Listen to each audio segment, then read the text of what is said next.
afternoon, everyone. Good afternoon, and welcome back. Welcome back to the PorscheCooled podcast.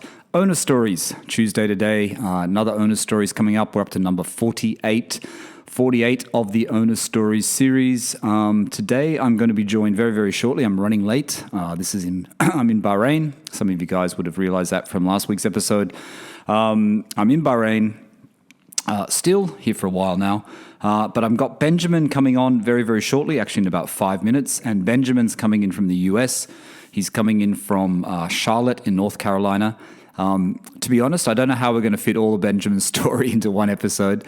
We'll talk primarily about his Porsches, but he's had a very, very large car collection, and I think he's going to have a great story for you guys today. So I won't talk anymore. I'll just say PorscheCooled Owner Stories. If you want to come on Owner Stories, I'm still obviously taking people on. Just send me a DM through michael.bath or send me a DM on PorscheCooled on Instagram and just let me know the car you have. And you don't have to tell me a whole story. Just say hello. Just tell me if you'd like to come on and we can organize a time in the coming weeks. I hope it sounds okay today. I'm not in my normal surroundings. I'm in a apartment here in Bahrain, so it's a little bit off-putting for me. It's a little bit weird, as it has been for the last few weeks. So hopefully it sounds okay for you guys. Anyway, let me get Benjamin on the line and let's start talking about his PorscheCooled owner story. Okay, welcome back, everyone. Welcome back to Owner Stories, number 48. Only 2 more to go to 50. We're almost there. It's quite a lucky number, 48, actually. I quite like that number. Today, as I said, I've got Benjamin, who's just joined me via Zoom. I was just mentioning to Benjamin before when we just sort of talking off camera, my internet has been a little bit unstable, but it seems to be okay, so hopefully we can get through this without any issues. Benjamin, thanks for coming on Owner Stories. Welcome to the podcast. Thank you, Michael. And before we start, I just want to say really a big thanks to you. I got to say, I know this is a labor of love for you. It's a creative endeavor. I really appreciate the work that you do. I'll throw Steve in there as well. It's really fantastic to hear you guys every week, to check in, especially in these times. I know everybody over the pandemic, we've all been really lonely, isolated, and it's just so awesome to hear you guys every week. And I know what a huge effort that is to do something like this. So I just want to thank you for it. I mean, it's really fantastic. I look forward to it every week, as Thanks. I know many people do. Yeah, that's great. Thank you so much. No, I really appreciate it. And also, I'll just tell the listeners, Benjamin's also a supporter on Patreon as well. So thank you so much for that. And also, we actually, I was trying to think back. I think you first sent me an email, way back in, was it 2020? It must have been around 2020, right? I think it was, and you sent me a link to a 912. I remember that. I think that was the first time you reached out. Yeah. I remember that now. Right. A few times. I think it's still available, Michael. It's still available, is it? Really? How come it hasn't sold already? It has not sold. I'll have to refresh my memory, whatever one it was. I can't even remember exactly which one it was now. Aventurine 69 5-speed. It has got a beautifully rebuilt motor. Motor was rebuilt by a guy who is a Ferrari mechanic who is fantastic. The best in the Southeast, in my opinion. Oh, okay. It's a nice car, a very nice car. I should take a look at that again. Anyway, let's get in. Let me just introduce you because I didn't say it properly. So you're from the US. You're from Charlotte in North Carolina. That's correct, That's right. Benjamin? I live in Charlotte now, but I was born and grew up in Los Angeles, which I think is a big factor in my story. We'll get into that. Yes, and I kind of led into it in the small introduction that I did before we came online, before I came online with you. And I just wanted to, so the listeners realize, Benjamin has had a lot of cars and a lot of great cars. You really have. Just so the listeners know, you sent me a list and it's a fantastic list. And you've got some, the 3 cars you have now, I'm very interested in as well because they're cars that I like. I don't know so much about the truck, but I know about obviously the other 3. But I think before we start talking about all the cars, Benjamin, let's start with the question that everyone likes to know about, your Porsche journey. And if it was, if it's something that's only happened in the last few years, or is it something that you always wanted a Porsche, even when you were a kid, or you were growing up, you had relatives or parents or someone had a Porsche near you. Everyone knows my story. I lived in a country town and there wasn't many Porsches. I used to sort of only see them every now and again on the weekend, sitting by the freeway or the highway, watching people go back to Sydney. How did it all start for you, and how did your car passion start? And did it involve Porsches in the very beginning? Yeah, so I grew up in Los Angeles, actually, in the San Fernando Valley, and people from Southern California know there's a very specific car culture in Southern California. Cars are really important in Southern California, and there's very heavy and different types of car culture there, and European car culture is definitely among them. And I grew up, as a kid, really into air-cooled Volkswagens. And, I bought my first air-cooled Volkswagen when I was 14 years old, 2 years before I could drive it. Right. And my friends and I, that's what we did. We wrenched on our cars and we took them apart and we rebuilt them. My best friend had a 53, semaphore Beetle. Mine was a 67 Beetle. And so, really for 2 years before I could drive it, we were rebuilding the motors and doing all the body work and painting them and doing the interiors and all that. And that's what we did. That was sort of our pastime. I think that came from my father, who was also a hack mechanic, and he liked to wrench on Alphas. He had Alpha Spiders when I was a little kid. I remember that. And I think I always aspired to own a Porsche. I think it was, it was out of reach as a teenager, but I mean, we drooled over 356s, and I had an uncle who was a stockbroker. He had a black 930, and I had a best friend of mine whose brother was a wealthy developer, and his wife had an SC, a beautiful ivory. And so, I was certainly aware of Porsches and, how special they were. I had actually driven in that SC and in that 930. And so I knew how exciting they were.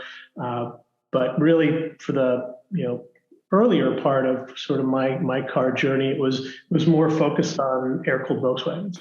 So you got the Volkswagen, you bought it 2 years before you got your license. So basically you were just making it perfect. So when you had your license, you had this really cool car, that your first car, you've got your driver's license and you're driving this very cool Volkswagen.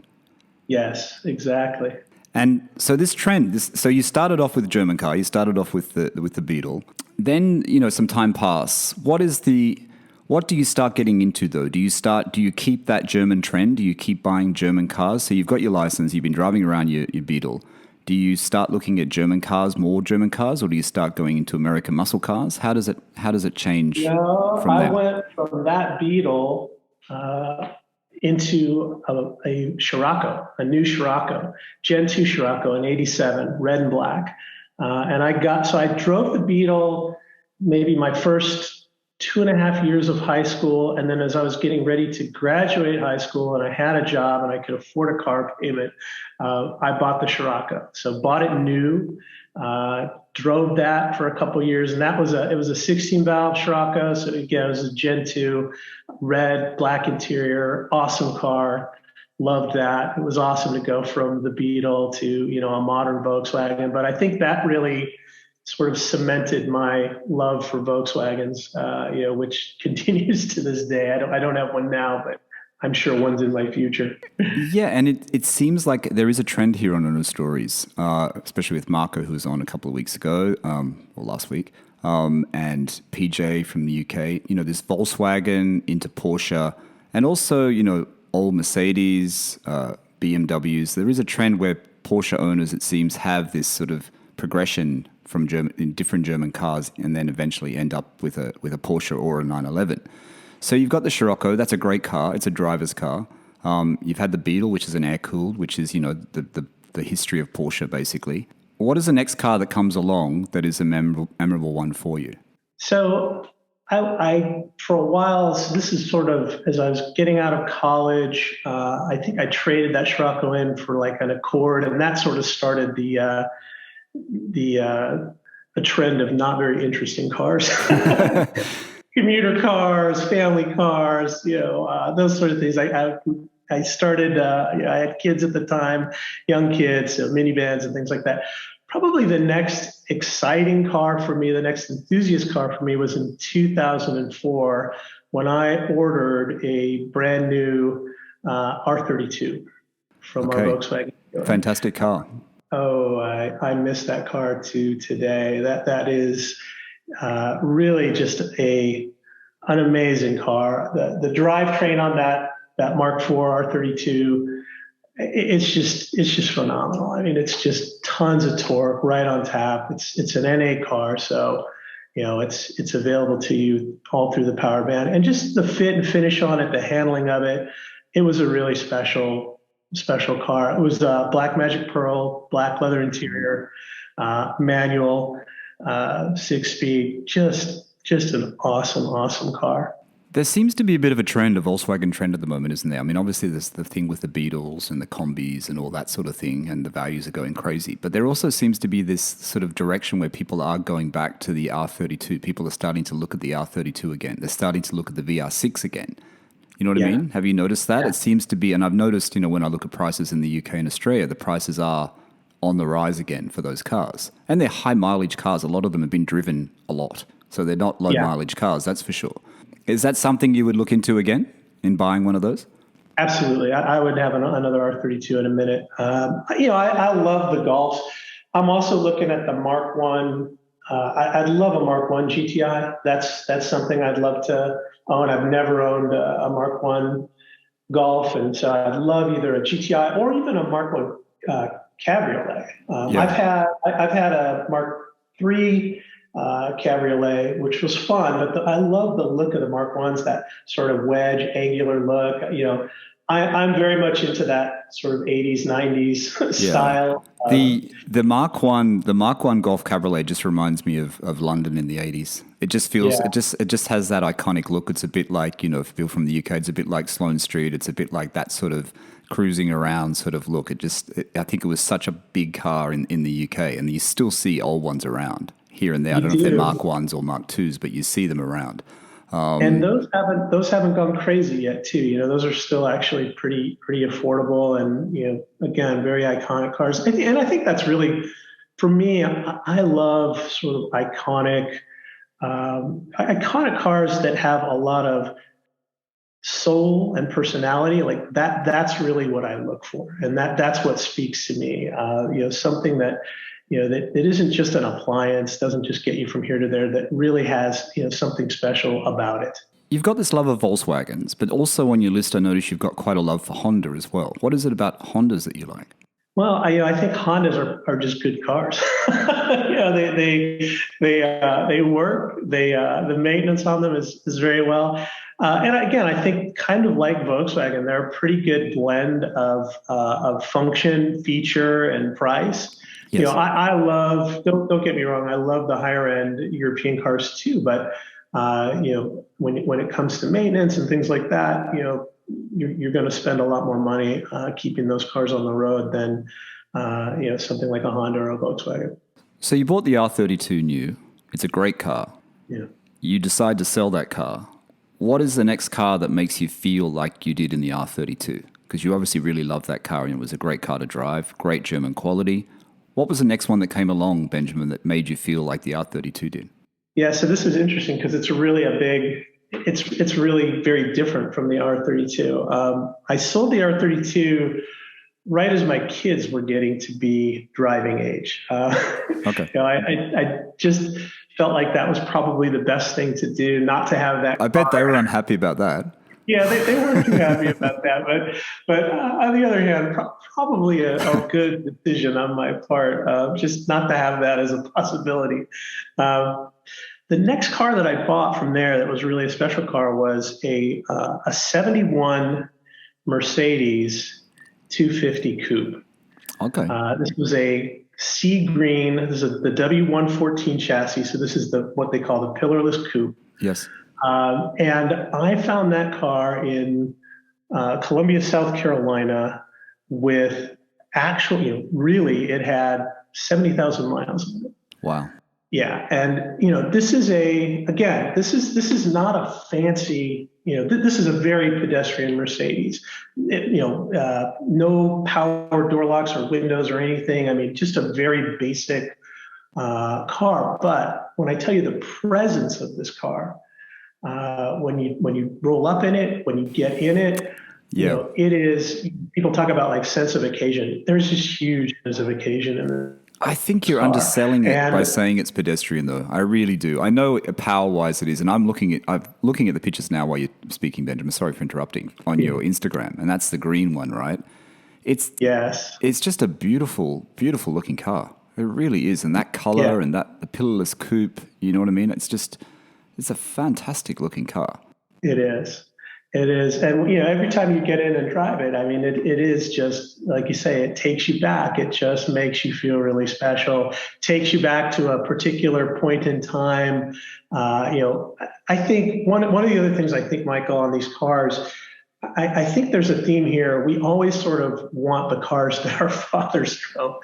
You know, my father and my friends' fathers, they drove these, you know, these kind of European, you know, whether it was like the W123 Mercedes, those were pretty popular back Yeah, when I was growing up, yeah. or the early, you know, BMW 7 Series, like the 735s and stuff. And those are the cars, you know, that you know, as a kid, your parents or your friends' parents drove, and you know, somehow there's a longing to drive those cars and to own those cars. So I think that's a little bit where that comes from as well.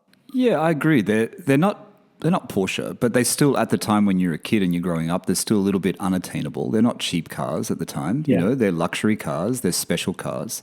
And the fact that, like you said, you could have bought them now at a low price, at a cheap price. I mean, obviously, all the old Mercedes are actually going up. But, you know, I like the whole idea of that as well. I really like those 70s Mercs and the 90s Mercs as well. I think they're just fantastic. And I know you've had a couple of them, haven't you? So this one, I just want to jump forward actually. So you had this one in sea green, and then I Right. noticed on your list you also had another one later on. So you sold the sea green one and you decided you definitely needed that car back in your garage? Exactly. I had to have another one. So I found a 73 in ivory white that it had 50,000 miles when I bought it. And it was a much higher spec car. So it had, you know, power windows, power doors. It had a bunch of European headlights. It had been on lowering springs, so it rode a little bit lower. So bought that to replace the sea green car. How long ago did you own these cars, Benjamin? Was it a long time ago? So I think I owned the sea green car in 2010, maybe 2011. Okay. And I think I had the ivory white car in 2013, 2014. Because the last couple of years, people are really looking at the 70s ones again, aren't they? They sort of like were a little bit soft there for a while, unless they were the convertible, I don't know the name of it. But the sedan PSL. type pillarless coupes weren't that expensive, were they?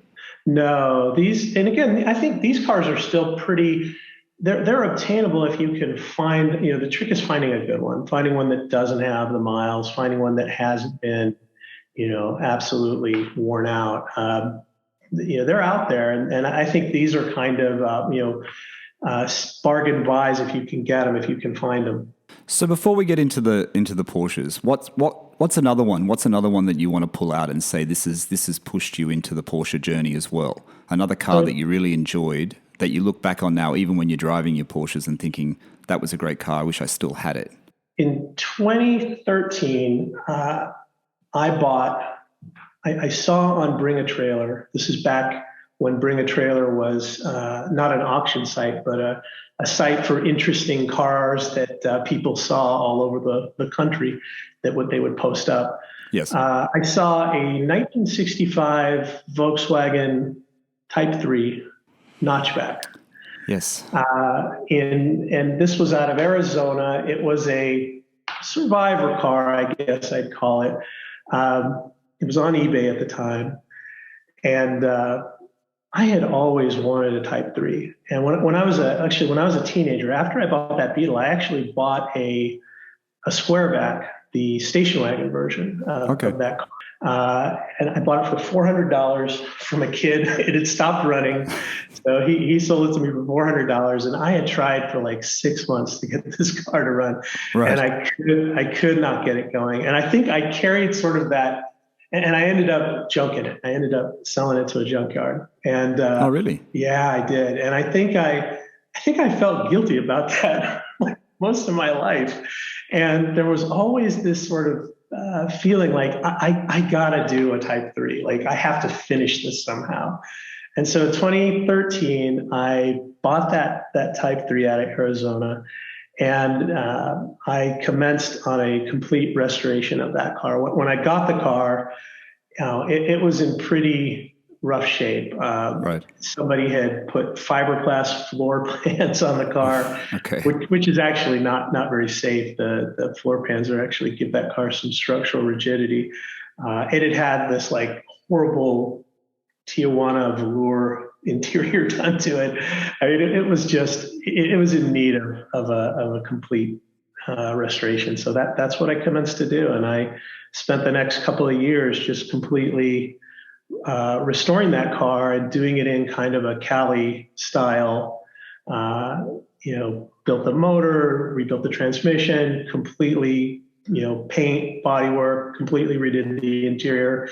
And those cars, the Notchbacks, they did not sell them in the U.S. So parts are really hard to get. They came here through Canada and through Mexico, but they didn't sell them here. So getting parts for those is really tricky. So that was that was definitely a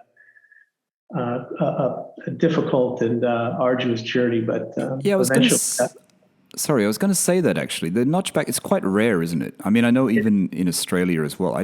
I mean, for me, I always like the look of, and I'm sure they have had notchbacks in Australia. I'm pretty sure. I know I always liked the fastback. I always liked that fastback shape. It was always something kind of special about it. You know what I mean? Obviously, everyone loved the Carmen gear, but to me, I always liked that fastback kind of shape. In fact, I liked it more than Beetles. I mean, a lot of people had old Beetles when I was growing up because they were just cheap, super cheap cars, and you get your license, you buy a Beetle, and then, that's what you drive to school. It was that sort of thing. Especially living in coastal areas in Australia, that was sort of like the car that most people had. They either had combi vans or they had, Australian cars, or they had Volkswagens. I mean, I'm looking at the pictures on your Flickr again of that car. I mean, it's a beautiful shape. It really is a very unique shape, isn't it? I mean, it's quite a small, short sort of car, but it's a really beautiful shape. It is. Again, it's a really iconic shape. I agree with you. I love the fastbacks. Again, I think the fastback's probably in my future at some point. But it is. It's an iconic shape. It really, it's like nothing else. You would drive up in that car and people would just go crazy because they had either never seen one or they just couldn't figure out what it was. Yeah, exactly. So very strong German car trend here. I've noticed on your list you've had a couple of Jeeps, you've had Chevys, you've had some American cars thrown in there as well. What about the cars? And the M cars, what about the BMs? What about the BMWs? Because I know a lot of Porsche owners have had BMWs in the past, or they have a BMW, an 80s or a 90s or an M3 or something sitting alongside their garage with their Porsche. Yeah. What was it about the BMWs that you liked? So I've had a couple of BMWs. I had an E39, a 2003 E39 M5. Loved that car. Beautiful car. That car is probably the best sedan made. Yes. Just a fabulous driver's car. I also had an M Coupe. So that's 2007 M Coupe. That's the Z4 Coupe with the M3, the S54 drivetrain, which is also a fantastic car, a very fun car. And I would say probably the BMW and ownership of the M cars is probably what got me to Porsche. Okay. Because with the BMWs, I started to realize there was like a community. There was a car club, there were drives, there were other people who were doing things to their cars, and I could get on forums and talk to them about it and things like that. And that really that appealed to me. And I've always been a car enthusiast. I've always loved cars. I think you said bought and sold a lot of them, but having that community was what sort of drew me to BMW, kept me there. Helped me with those cars, and probably realizing, hey, there's even a bigger Porsche community, and I'd like to maybe check that out. Yeah, I agree. The thing about BMW though is those two BMWs you had, they're cars that people want now. A lot of people want those cars. The M Coupe, the M5. Which one do you regret selling the most? Well, it would definitely. So the M5, unfortunately, the M5 I didn't sell. The M5 was in an accident. Oh, okay. And it was totaled out. And so Oh, that's a shame. it was a shame. And that taught me an important lesson, one that I will share. And that is for those kind of cars that are modern collector cars, make sure you have an agreed value insurance policy. Oh, really? So yeah. You had problems with that when it was written off? That's exactly what happened. Was it really wasn't a bad accident that the car was in. The radiator was pierced, and the bumper and the hood would have needed work. But because it was an '03, and I think this occurred in like 2015, because it's a 12-year-old car. The insurance company, unless you've got an agreed value policy, is basically going to total it out. And so you really don't have many options. But if you've got an agreed value policy, then you can, beforehand, you can determine what the value is, and they've got to fix it. And that is definitely something that, if you're going to drive these cars where, we all know there's a market for them, right? And we know what they're worth. But hey, to the insurance company, this is just a 12-year-old, 100,000 mile BMW. It's not worth anything. That's the problem in itself, isn't it? I mean, that's the problem that things are changing so quickly. Prices are now changing so quickly on all Porsches, Mercs, or whatever, that if you're not keeping up with it, your actual insurance value is not going to cover you, and you're going to lose your car that you love. I know when I went to insure, and I wasn't in. My car's in Australia, obviously, but when my car was being insured this year, when I was doing it remotely, even then it was a struggle getting them to increase the value. Like they just, they have the website they go to, which I still find quite bizarre that they just go to the car website that's online. In Australia, it's car sales. They see what's available, and then that's how they judge what your car is going to be valued at. You know what I mean? Agreed value. Yep. Which even now on my car, it's low. It's probably, I'd say it's 15,000, 10,000 US too low at the moment. But that's all they would do. And I pressured them and they just don't do it. Unless, I guess you can go to more specialty insurance. This is Porsche insurance in Australia, but I had the same problem with my 997. So it's a tricky one, actually. I use Haggerty. I've used Haggerty for a long time, and I have been very happy with them. Oh, that's great. Okay, so the listeners are saying, are there more cars? There's a lot of cars in Benjamin's list. There's like 44, is it, Benjamin? 44, actually. 44 cars. And some of those are Porsches. We're going to get to that. So what else? So we're getting near the Porsche. We're getting near the current cars you own, actually, not just Porsches, but the current cars you own. Is there another one that you want to tell the listeners about? Is there another memorable one that you don't have anymore that you're sort of still lusting after? So I think we'll go to the car that gets us to the Porsches, and that was actually also BMW. It was a 550i X-Drive. And This was a car that I bought to replace the M5. A great car. Again, it doesn't quite have it's not as high strung as the M5, but all of the power. This is the twin turbo V8. Yes. A great car. Again, a terrific sedan. And actually, so had this car, and this is now during the start of COVID. So COVID, we had this car for about 2 years, and COVID starts, and we find that we're just not driving that BMW. We're not doing much driving. The driving that we are doing, I also have a truck. Got to have a truck here in the South. That's absolutely a resident requirement. And that's really our daily driver. And so, my wife, who is fabulous and a huge supporter of my car enthusiasm, said, why don't we get rid of this BMW, which, by the way, BMW is really her car. Right. Why don't we get rid of this? And why don't you get, you've always wanted a 911. Why don't you get rid of this and get a 911? If we're going to have a car that's, not getting driven all the time, why don't you get something that you really love?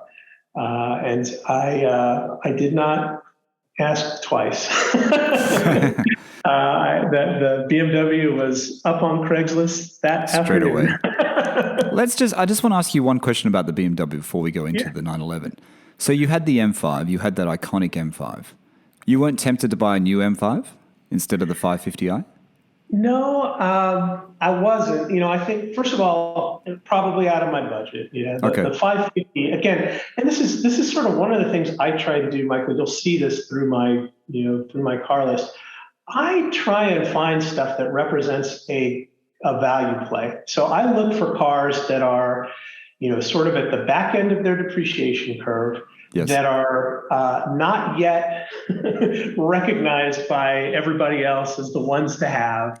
Yes. That are sort of, again, the up and comer enthusiast cars. And I really spend a lot of time trying to, looking at the market, looking at options, talking to people, driving stuff, so that I know what that stuff is. And so, for me, a new M5 would have been too easy. And probably out of the budget, if I'm being completely honest. Yeah. So, I try and find things that are a strong value play, that I can buy and drive, and in a couple of years really sell and get out of, hopefully without really spending much. Yep, that sounds like a good plan. No, look, like I said, and when I look through your list, there's so many cars on there that appeal to me. You know what I mean? I mean, I like the Scirocco, I like the Golfs, and the old Mercs, and I noticed you had a diesel Merc too, didn't you? You had a 300D, which is iconic, one, the 300D that people love at the moment. There's some great cars in there. So your wife said, get rid of the 550i. You didn't need any encouragement to do that. You put it up on Craigslist. You sell it quite quickly. Do you know then, Benjamin, okay, I want a 911, but do you know which one you want? How do you start looking? Do you think, do I want an air-cooled? Do I want a water-cooled? Did you know exactly what you wanted? Or was it just, you just had to sort of start looking and see what appeared? So sort of coming from that value play, this is 2019, and I had been looking at 911s probably for about a year up to that point, just, following the market, driving different things, checking things out. I was looking at the time at 996s because, at that time, they were still a relative value. They hadn't really exploded completely. They were starting to explode. 2018, you could still get a 996 in the high teens, low 20s, at least here. That was, you could do that all day long, a nice one. So that was sort of what I was starting to look at. I was also interested in an air-cooled car. And, I think my Volkswagen past and history just sort of drew me to air-cooled. And as I drove the, different 996s, I drove 997s as well. They just felt a little bit too modern to me.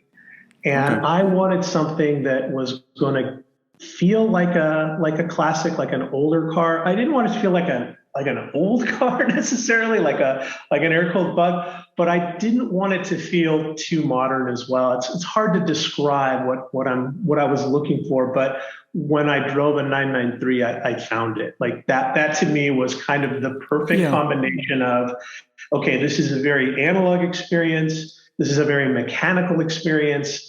But I'm not uncomfortable. I have air conditioning that works. The suspension, it's not killing me if I'm driving it for an hour. This is a car that I can get in and I could go a couple hours in, no problem. But it still feels like, a modern classic. Yeah. And I think you said it exactly how I see it when I sit in a 993. I've never driven a 993, but I've sat in many, and I've been a passenger in a few. But there is something completely different about being inside a 993 than a 996 or a 997 like I own. Yeah. It really does. Like it's, we all know it smells different. It feels different. The flat dash, everything's different. But I want to go back to what you said before, because you just told me that you look for things that are a little bit under the radar and things that are a little bit good value. And you've gone straight to look at a 993, and this is only a short time ago, Benjamin. I know. And we all know that 993s have been at a certain level for some time now, and they're going even higher up. So how was that to change the way you think? Because you said that you look for things under the radar a little bit, cheaper, or not necessarily cheaper, but undiscovered, let's say. Yeah. How did you talk yourself around with the 993? Yeah, that's a great point, and you're absolutely right. I think I think at the time when I bought it, they had probably fallen to like number two position in the air-cooled market. The 964s had overtaken them with all of, first of all, the rarity of the 964s and Singer and all of that. But yeah, I think what I did is I actually drove a 993. I haven't driven a 964, but I drove some SCs and I drove some earlier cars as well, some F-body cars.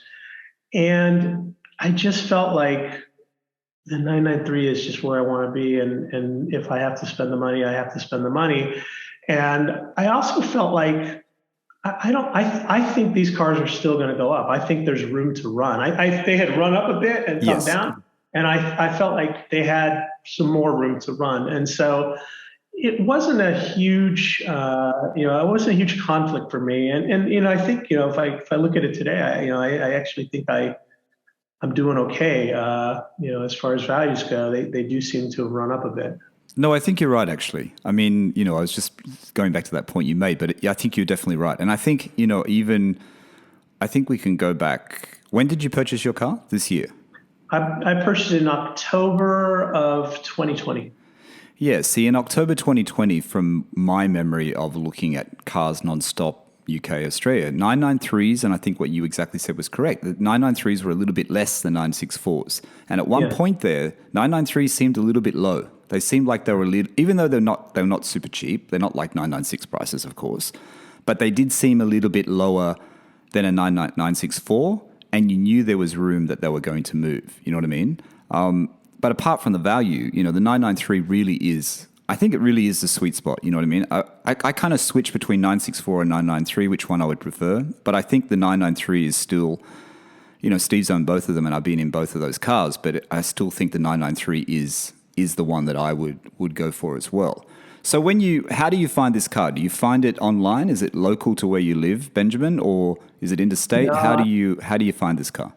Unfortunately, it was not local to where I live. I did drive a few that were local, and that's probably one piece of advice I'll provide is drive stuff. Like, it's so important to drive stuff. I know so many people who buy cars without ever having, and I'm not saying you have to drive the one you buy, but drive another example of it so that you understand, sort of the dynamics of the car, how it looks, how it feels, all those things, all those characteristics of it, and you know what you want. So I had driven a few. I found one on the Renless forum.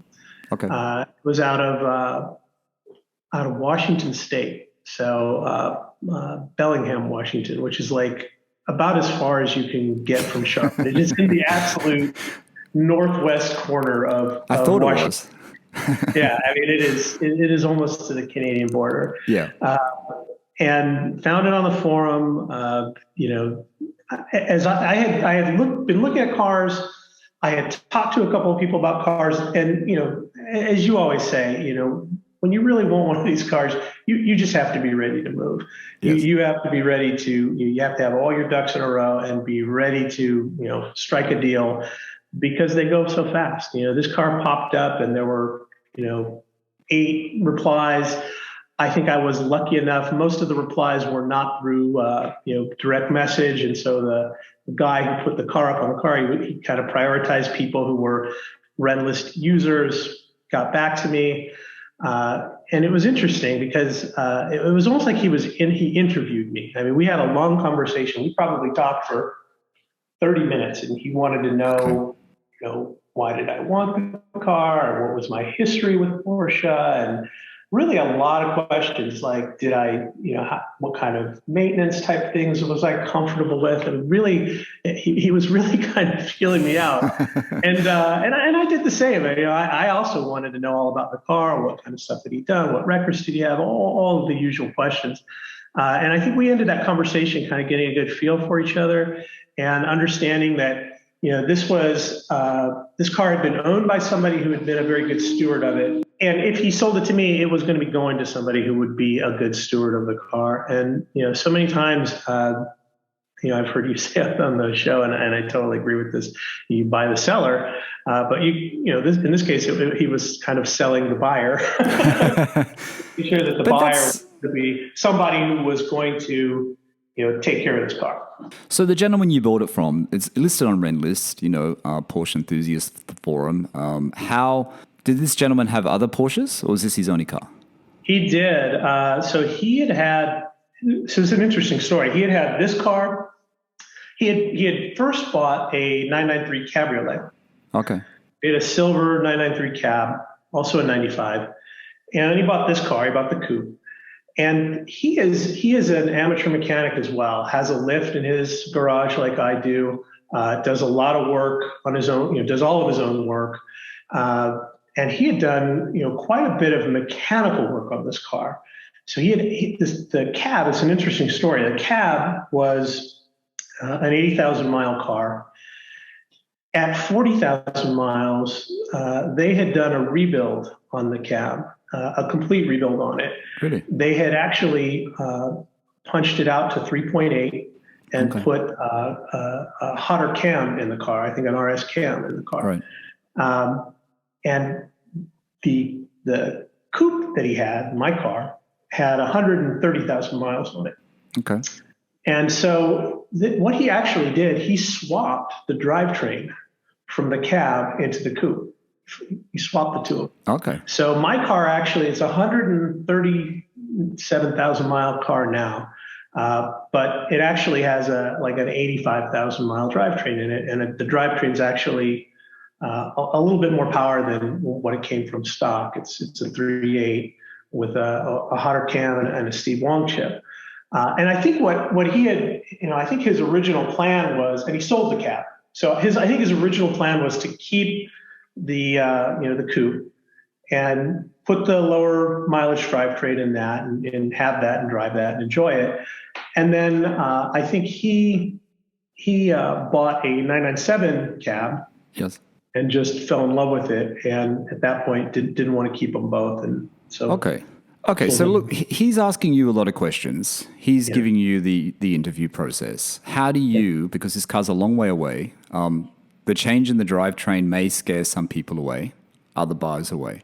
How do you ensure that this car is okay? Now, I'm a fan of inspections, but do you get anything done on this car, or you trust the seller? No.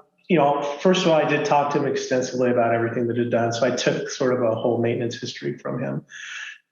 He then backed that up with a ton of receipts. So he had, a stack of receipts. And then I asked him to do a PPI with the local Porsche dealer. Usually if I buy a car long distance, and I've bought a ton of cars long distance, I will usually run a PPI. If I can't find a good, well-known independent, then I will run it through the dealer. The dealers always find things on the cars. That's, it's just what they do. So I had Porsche Bellingham do a PPI on the car.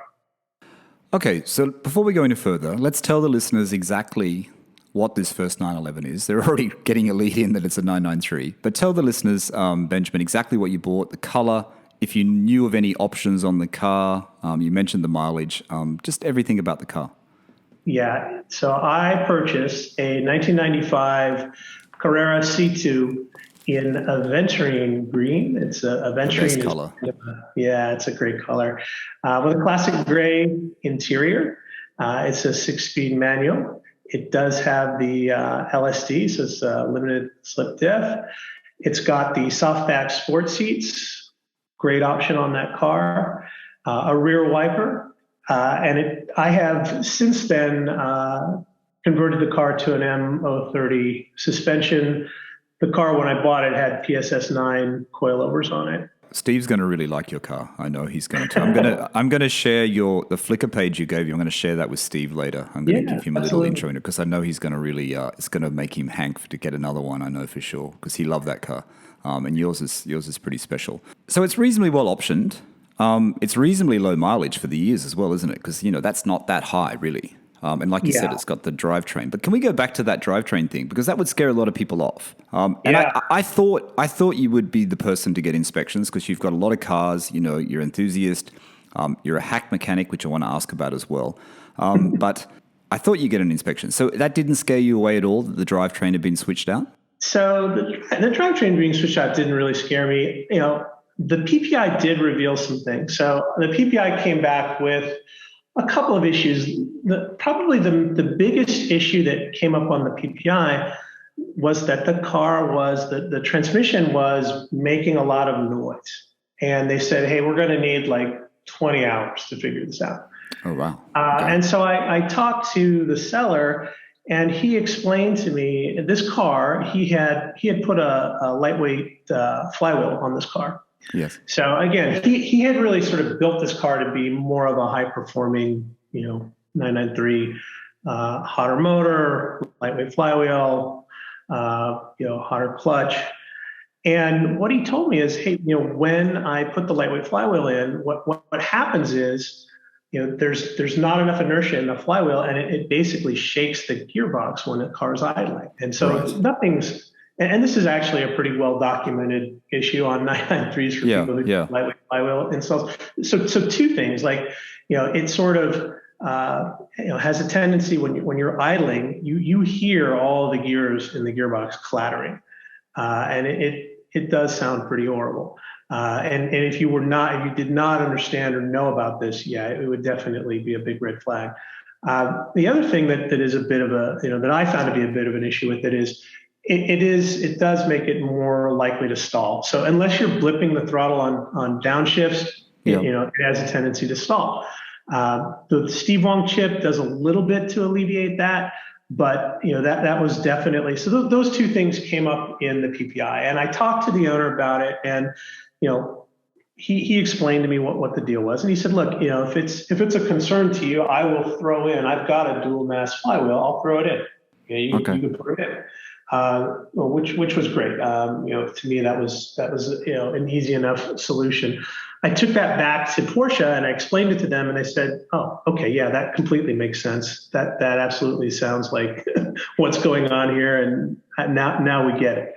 So that was probably the biggest issue that came out of the PPI. There were a couple of other smaller things, but they were all things that I knew I could fix. Okay. The spoiler wall had a tear in it; they often do. There were a couple of just minor things that came up on the PPI that I knew I'd be able to take care of. And it seems like for a 993, because the options, the mods that the previous owner has added to this car, to the 993, is pretty common sort of mods that most people add, because the things you've mentioned already, I know Steve added to his 993. You know what I mean? Like they're exactly the same things that Steve had added to his to make it more, RS-like or whatever. Was there anything else that the gentleman had done to the car? Was there anything else that was modified from the original 993 that was problematic or something you didn't like once you took ownership of it? So it was running on the MY02 wheels, which are great wheels. I love those wheels, but they are also very common on 993s. And I like things that are a little bit off the beaten path that you don't see every day. So I have ended up changing those wheels out, as you know.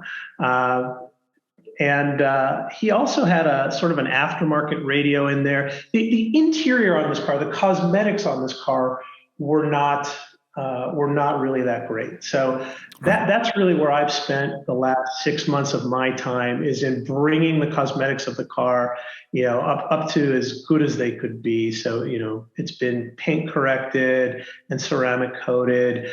I added, I've added new front chin spoiler to it because the old one was fairly scratched up.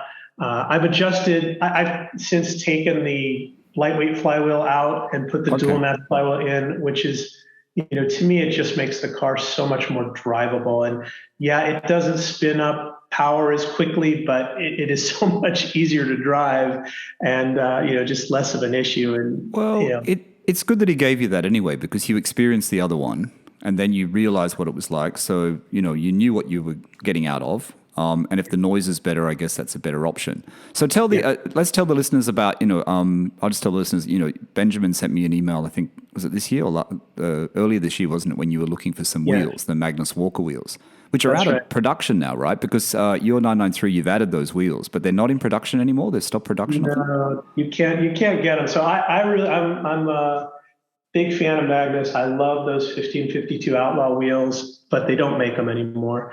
And so was looking for a set of them, have been looking on the classifieds, they just don't come up. There is a company out of England Club Autosport, Yes. and they sell a version of them. So they sell kind of a replica version of them.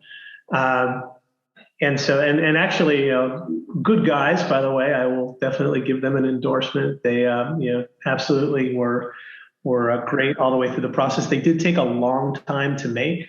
I think they took about 3 months I think I ordered them in maybe April and they got here in July. And part of the angst was, these are guys, I think these guys at Club Autosport, they're like a Porsche tuning shop. They do some fabrication too. They make body panels and other parts. And they don't work by credit card for international. Really? You have to send them a bank wire. So okay, that's a bit weird. No, I'm looking at your photos again, Benjamin. I want to tell the listeners. I mean, you've got the traditional 993 wheels on the car that came with it, the silver wheels. Which what are they called again? I forget the name. Those are the MYO2s. Those are actually from the 996. So 996, a lot of people put those wheels on 993s. And they look pretty good. But then seeing the Magnus Walker replica, I don't know how this company would make the replica wheel of that wheel, though. It confuses me a little bit how they're actually allowed to do that, but I guess there's some arrangement somewhere. But that wheel that you've got, the Magnus Walker design one, it's very cool. I mean, it's black. It's got the Fuchs type looking, shape with the gold. Is it gold or brass? It's like a bronzy sort of gold color, isn't it? Bronze. Yeah. They look. I said that to you before. They look fantastic. They really do look good. I'm loving it. But it's changed the whole look of the car, hasn't it? I mean, it would have been a bit of a shock at first when you first put them on, I think. You're exactly right. And in fact, I think I spent about 10 minutes just staring at it and trying to figure out if I was going to keep them on or not. But here's the other thing, like in the light, and you'll see on that Flickr feed, there are a couple of different photos. There are a couple of photos on my driveway, out in the trees where they are very dark. But in the light, when you get them in the light, they just look fantastic. Yeah. So the light does different things as well. All right. Before we leave the 993, what else have you added? Anything else? Is there anything else you want to add to the 993 in the near future? I have refreshed the suspension, so the suspension is completely refreshed and upgraded to M030 spec, which really just changed the whole character of the car. It really brought it to life. It's so much more responsive after that. Something I recommend if people are driving on 20-year-old Porsche suspensions is consider a refresh, because it is just such a huge difference. I re-dyed the seats. I did a very light re-dye of the seats because they were a bit worn. There were some areas of wear, and again, big shout out to my fabulous wife on that. Who was able to custom blend the leather dye colors to nail the right tone, because that's an interesting thing too on that classic gray interior. Over time, they discolor, and they tend to discolor. So if you put a brand new dye on something like that, it just looks off. Yeah. So you really have to bring in the right tones, and it's going to depend upon the light. My wife is actually a visual artist.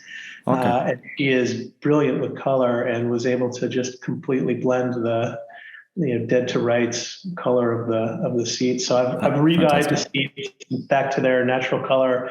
I've put a Continental radio in because it had a sort of an aftermarket Pioneer radio that just did not look right. I think the Continental looks right in the car. Yes. And I've also upgraded some of the carpet pieces that were worn. I've done the door carpets. I've done the main carpets. I've also added some, new Cocoa mats to it. They're actually made by the Cocoa Mats company, but they're a different pattern. They're their vinyl basket weave pattern, which I think looks really nice in that car. Okay. Fantastic. Yeah, they're great mats, the Cocoa Mats. So we didn't touch on this, and I want to go back. I kind of jumped forward a bit, and I missed this part, which is pretty important actually. You've been wanting a 911 for a while. You've had all the German cars. You've had a lot of cars. You've had up to 40 odd cars up until this point, or 41 cars before you got the 911. You got it delivered. It's being it's obviously shipped back to North Carolina. It arrives at your house. That first drive that you take it on, Benjamin, was it everything you expected? Oh, it was a little scary, if I'm being to be honest with you, because it was raining. Oh, okay. So I get it in the rain, and actually, I live off a private driveway, so you can't get a semi truck anywhere near my house. So I ended up meeting a guy at like the supermarket, a couple miles from my house. They unload the car. Yeah, they unload the car. I get in the car. And so of course, I told you about the lightweight flywheel. So I think I stalled it the first couple of times to get it out of the parking lot. But immediately I'm in the parking lot. I mean, even it's raining. I had so many, 3 or 4 people come up and like, oh my gosh, is that a 993? A couple of kids actually that were like, wow, I've never seen one, taking pictures of it in the rain. So I cool. Get on the road. I'm a little bit nervous about driving it, obviously in the rain. So the actual first drive was probably a little intimidating and scary. But after the rain cleared, the next day, I took it out with my son, and we took it out. There's a great stretch of road right from my house leading to the highway. Took it on the highway and just had a great time. And I had a huge grin on my face, as did my son. Fantastic.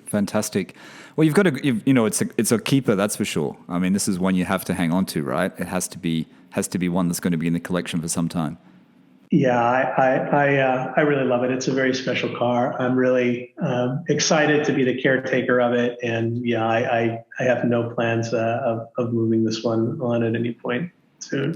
So you have the 995, 1995, 993, 911, Carrera 2. It's in manual, and it's probably for most people that's enough. That's all you need.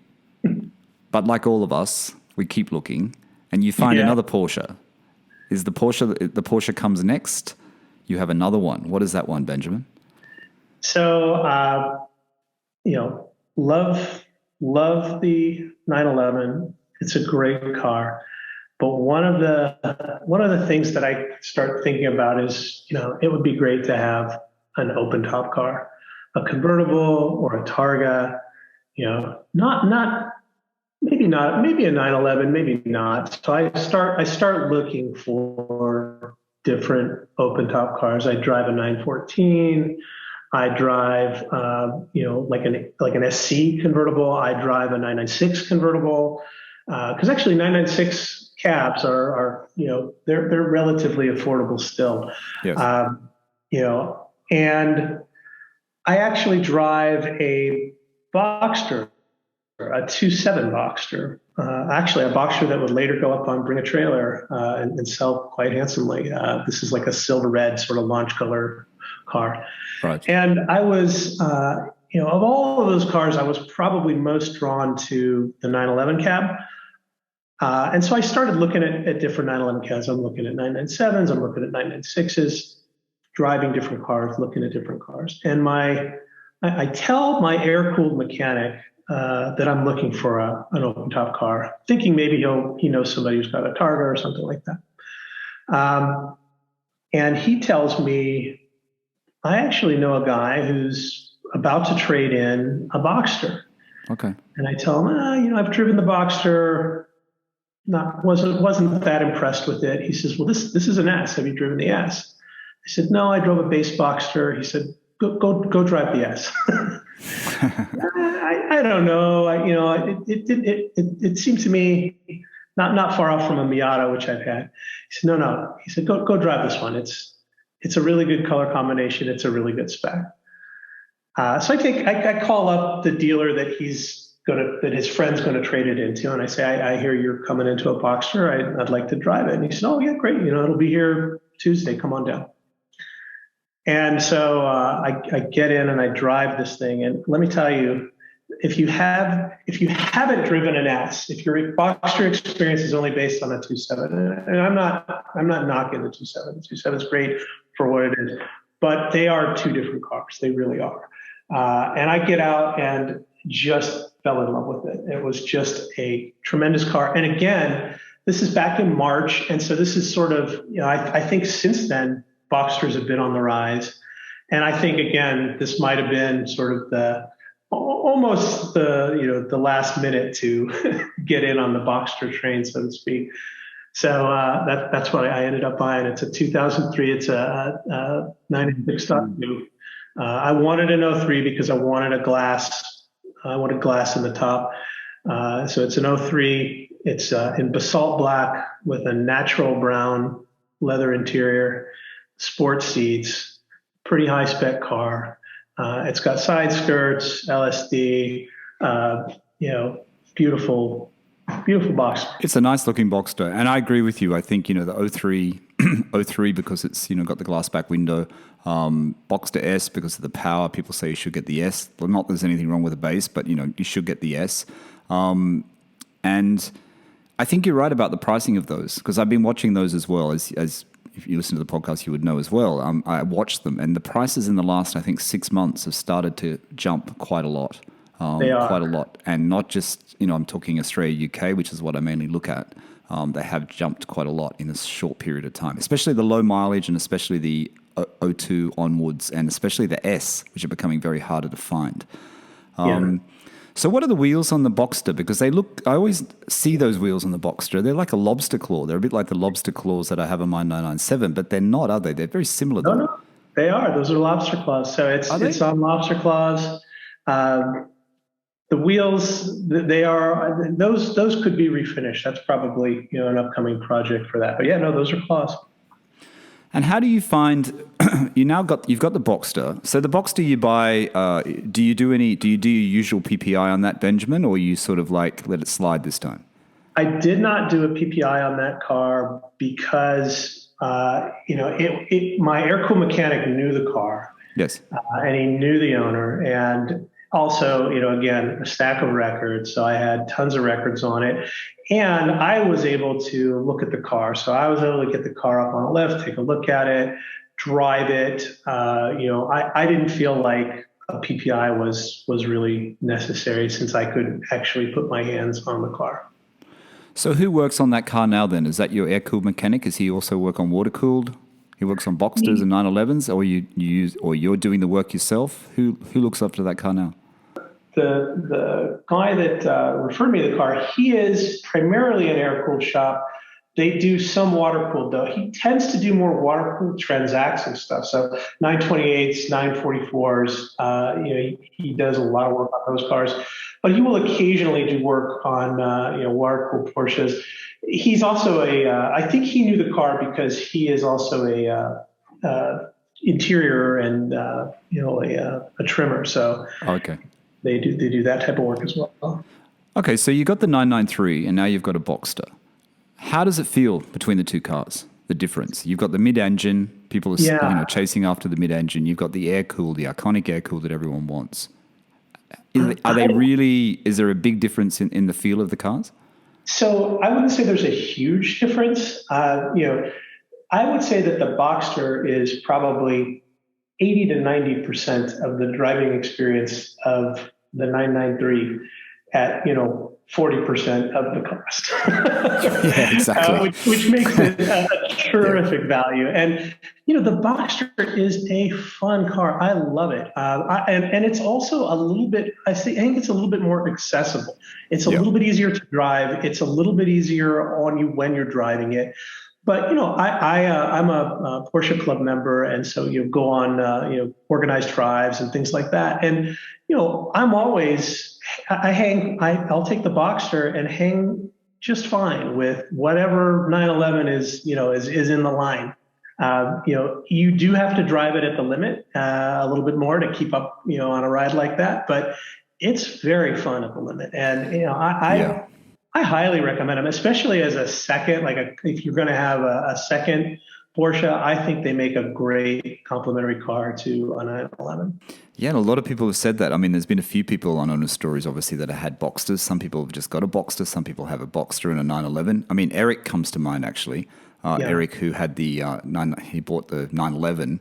He bought his 911, and then a month later he bought a Boxster S, which is the one he has more fun in and whatever. And I asked him the question, I'm going to ask you the same question. When you go to your garage in the morning and it's a sunny day, which car do you tend to go to?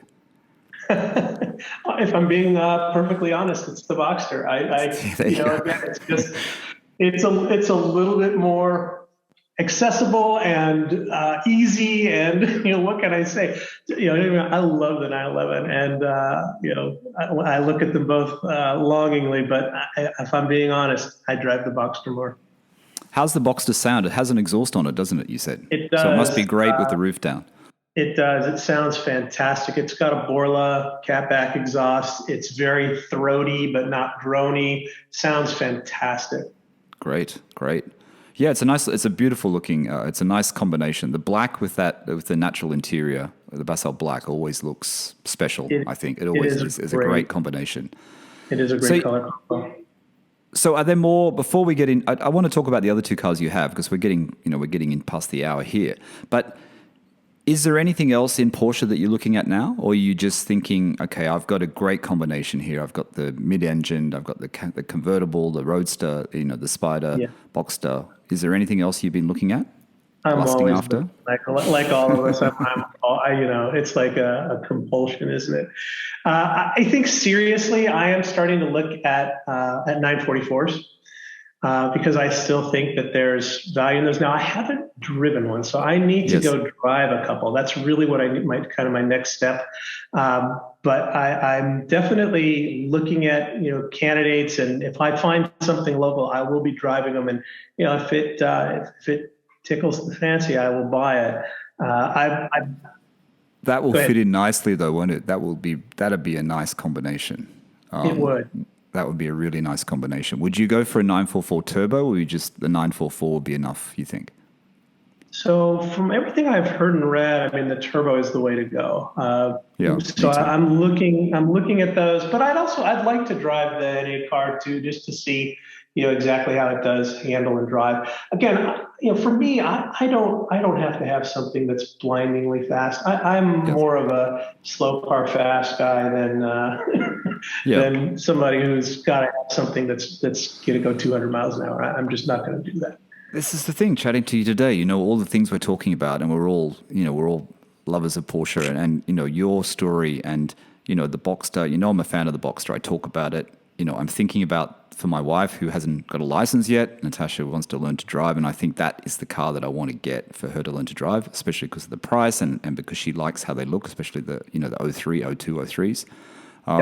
The 944 and the 924, I've kind of always looked at them. I've overlooked them, but having, talking to Alan, talking to, other people on owner stories with the transaxles are, I think it is the right time, like you said. I think that there's a turning point. There's something happening in the market, and I think there's not much left that's low value. And they've been a little bit under the radar for a while, haven't they? And they shouldn't be, really. They shouldn't be.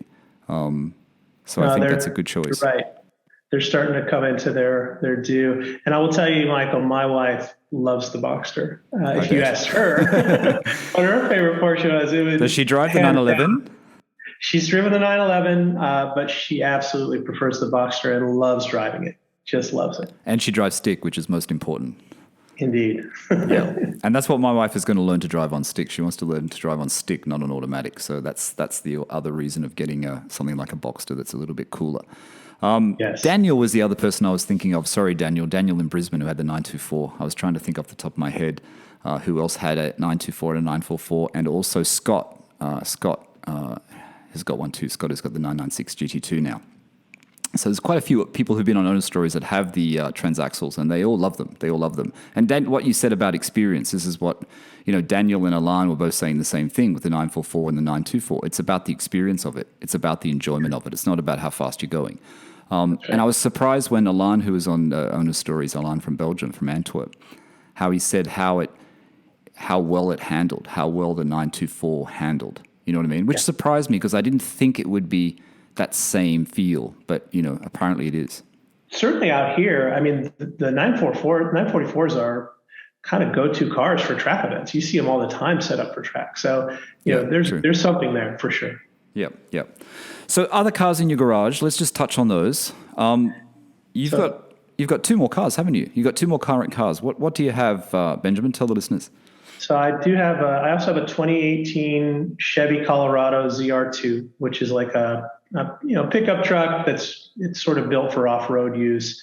And that's our daily driver. And again, it's a residency requirement of the Carolinas. If you're going to live here, you got to have a truck. Got to have a truck. And then I am one of these, kind of sad, sad folks who are in love with Land Rovers, old Land Rovers. Yes. And I have a '97 Range Rover, a P38. I don't really know Sisyphus, Michael, but I'm pretty sure he drives a Range Rover.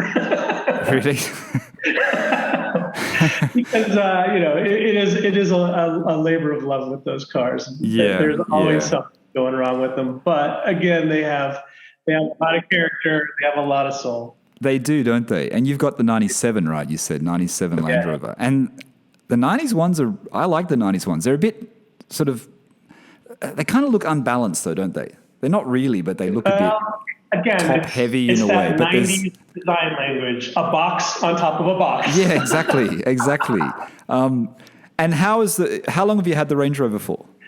So I bought the Range Rover off of Bring a Trailer in 2018, 2017 maybe. And have you spent more on repairs and maintenance in the last few years than the cost of the car? It hasn't been terrible. Okay. It hasn't been the horror story that you hear. I did have to do a main seal, so the main seal leaked. I don't know if we have time. It's actually kind of a funny story, like in terms of repairs when I picked the car up. So I bought the car. I won the car on Bring a Trailer, and fly out to Little Rock, Arkansas, to pick up the car with my son. So we fly out. Guy is going to meet us at the airport, and I've talked to the guy all along. Hey, do you feel like this car can drive 1,000 miles? Or is there anything that it needs? We're going to be driving it home. No, the car's great. Been driving it all this time. It's fantastic. No problem going 1,000 miles. Right. Picks us up at the airport. The car is smoking like crazy. I mean, like just clouds of smoke coming out of it. And so I'm looking at it, and I look underneath, and I smell transmission oil. I see transmission oil. And that's what it is basically. Is transmission oil is leaking from somewhere and burning up. And he's apologetic, but he doesn't know really what's going on. Swears that's never happened. It never happened before, and it only happened when he came to pick you up. And it obviously wasn't in the listing on Bring a Trailer that this was happening. No, that was not in the listing. So I mean, look, this is the fun of this hobby, right? So my son and I, we end up trying to find a Land Rover dealer to take it to. There are none in Little Rock. We end up trying to find an indie shop. There are none. Finally find a European guy just on the edge of town, guy who does European work. He is able to, just incredible. So he gets the car pulled up. He diagnoses that basically the transmission service has been done, and they did not correctly put the pan back on the transmission. They missed a few clamps. So it's been leaking transmission fluid. And what's probably happened is somebody's overfilled the transmission fluid, and it was basically boiling out onto the exhaust pipes and causing all the smoke. So this guy actually, and so there are special clamps that are needed for the Land Rovers for the transmission pan. And we can't get them. He's missing like 4 or 5 of them. He fabricated them. This guy just fabricated them on the fly, like literally cut and ground them, made them, got the pan seated right. Refilled us. We were good. Fantastic. Yeah. So minor issue. The best thing about 97s, right? They don't have air suspension, right? So that's the best thing about. Air suspension. Oh, they do. Really? Yes. And mine actually works. Yeah, my air suspension actually works. I have replaced the bags in the front.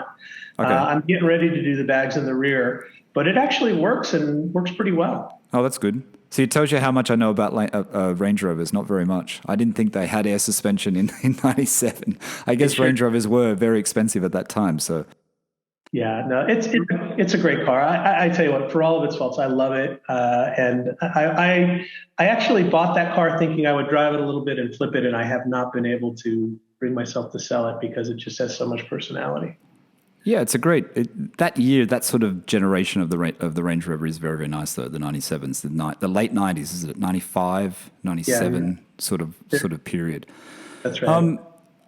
Benjamin, you've had so many cars, honestly. I mean, 44 cars. 44 cars in I don't know how many years, but 44 cars is a lot of cars and a lot of really iconic and special cars. Do you think you're going to add an old Mercedes back to your collection as well? I would absolutely add an older Mercedes back to the collection. I was actually just talking to a friend about this weekend. I would love to have a 500e.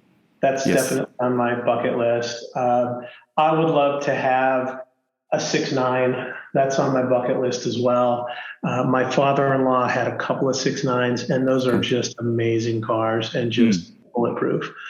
So, I would probably.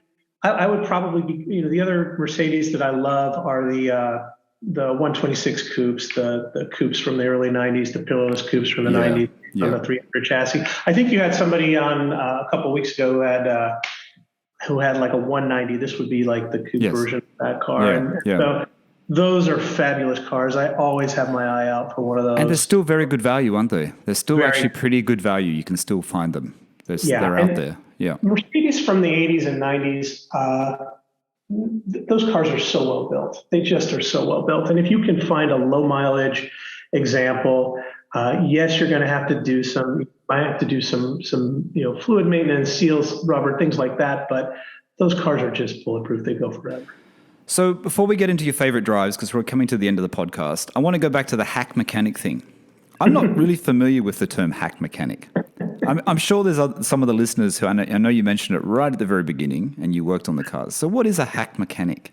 So my understanding of a hack mechanic is basically a self-trained mechanic. So like I am a YouTube mechanic. So I am, the guy who is not afraid to do anything. It doesn't mean you do things badly. If somebody on YouTube did it, I can do it. Okay. Because everyone on YouTube are experts, as we know, right? That's right. That's right. But it doesn't mean you do things badly. That's what I was thinking. A hack mechanic is not doing the job badly. It's just learning as you go along. Self-trained, self-taught, reading, studying, looking. And you know what? Sometimes I do things wrong. And you know what happens? Then I take it to the real mechanic, and it's all good, So I am one of these people who is, not afraid to try stuff. And if somebody else did it, then I can probably do it. And even if I end up screwing it up, somebody can make it better. But the 993 you're not touching, right? The 993 goes to the air cool specialist, or you're doing the oil and you're doing things like that? I've done a bunch of work on the 993. For the 993, it comes down to how long is the job going to take me? And if it's a job where the car's going to be down, if I do it for like 3 or 4 weeks, then I'm probably taking it to the specialist because they can get it in and out much quicker. But like oil changes, I've made a ton of different minor repairs on the car. I've done some suspension tweaks on it. I've changed out some suspension parts. That sort of stuff. I'm quite comfortable doing. Fantastic. So let's get on to the favorite roads because we're getting to the end. Someone's going to come to where you live. They're going to come to North Carolina. They're going to come to Charlotte. Is there a road that you enjoy taking your 911 on? Is there a road you've enjoyed taking your previous cars on, your Boxster?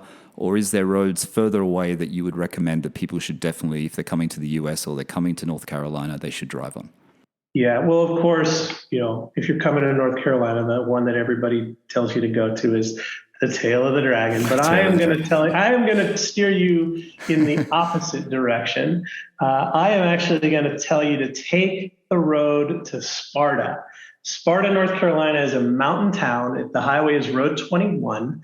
Road 21 is like a kind of a mini tail of the dragon. It's not quite as long, but a lot of fun, a lot of twists, a lot of turns. You can have a lot of fun on that road. And the great thing about taking Highway 21 to Sparta is it intersects with the Blue Ridge Parkway, which is my road recommendation for you if you're coming to North Carolina, is to take a ride on the Blue Ridge Parkway. You're 45 mile per hour speed limit, so you're not going to be going too crazy, but it is beautiful, and you will get to see some of the most amazing scenery.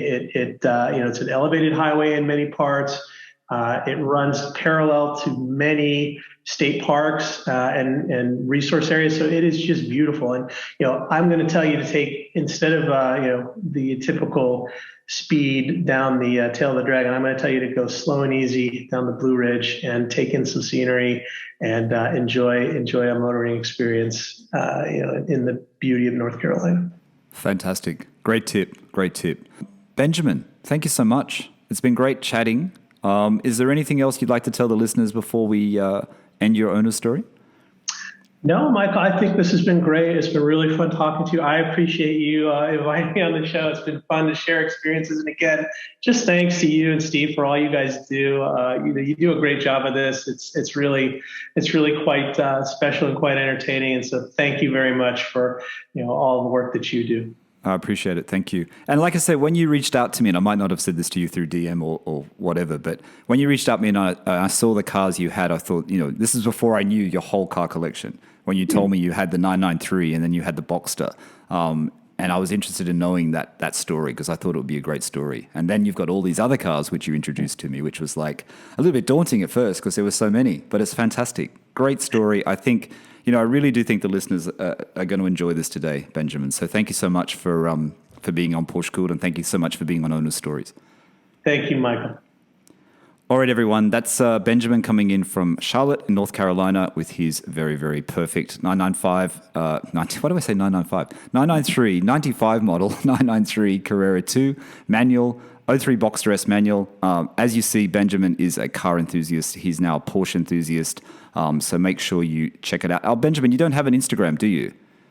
I do, Michael. You have inspired me to fire up an Instagram account. So you can check me out on Instagram at Mod Classic Cars. That is really? I'll make sure I follow you, and I'll put that in the description. So what is it? At Mod Classic Cars?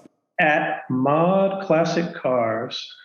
Okay, so make sure I'll put the description. I'll put Benjamin's Instagram link in the description of this podcast. It'll be on the podcast and also be on the YouTube channel when it goes up on YouTube, so you can follow Benjamin. Go and look at his cars. Give him a follow. Make sure you tell him you heard his story on Owner's Story, and that's about it. Thanks, Benjamin. Thanks again. Thank you, Mike. All right, everyone. Thanks for listening. Bye for now.